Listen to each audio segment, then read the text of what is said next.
Magandang araw po sa iyo, Brother Eli. Ito po ang tanong ko. Bilang isang Katoliko, nararapat po ba o tama bang i-confess sa pare or priest ang aking kasalanan? Yun po. Nagkasala ka sa pare, sabihin mo sa kanya, nagkasala ako sa'yo, no? Pero kung nagkasala ka sa nobyo mo, sa nobyo mo, ikaw, doon ka mangumpisal. Basahin natin ang 5:16 ng Santiago. Mangagpahayagan nga kayo sa isa't isa ng inyong mga kasalanan. Liwanag, ano? Magpahayagan kayo sa isa't isa ng inyong mga kasalanan. Ang sabi, confess your faults one to another and pray one for another, that he may be healed.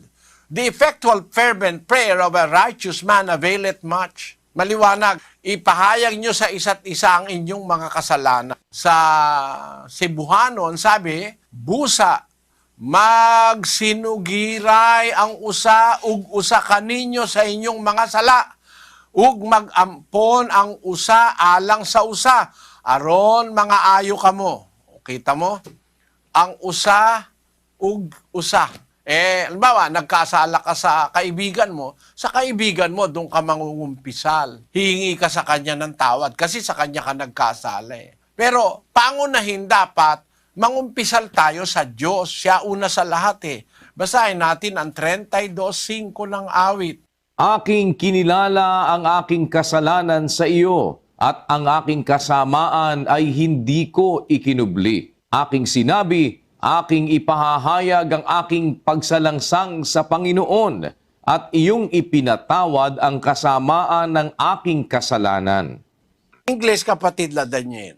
I acknowledge my sin unto thee, and mine iniquity have I not hid. I said, I will confess my transgressions unto the Lord, and thou forgavest the iniquity of my sin. Said, I will confess my transgressions unto the Lord, not to the priest.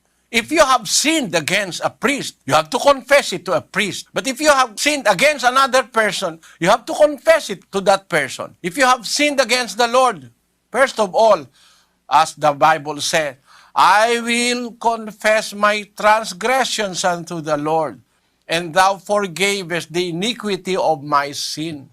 Let us read that in Cebuano. Sabi, giila ko ang akong sala, nganha kanimo, ug wala ko tagoy ang akong kasalanan.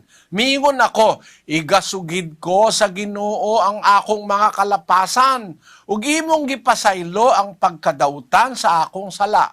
Kita mo? Maliwanag, kahit saan mo basahin Biblia. Mangungumpisal ka sa Diyos, tapos kanino pa? Doon sa kung kanino ka nagkasala, that is justice. Aaminin mo kung kanino ka nagkasala, mangungumpisal ka kung kanino ka nagkasala. Kasala ka sa kumpare mo, sa kumari mo, sa tatay mo, sa nanay mo. Punta ka sa kanya, umamin ka. Yun ang utos ni Kristo. Tapos ipapanalangin ka niya, papanalangin mo siya.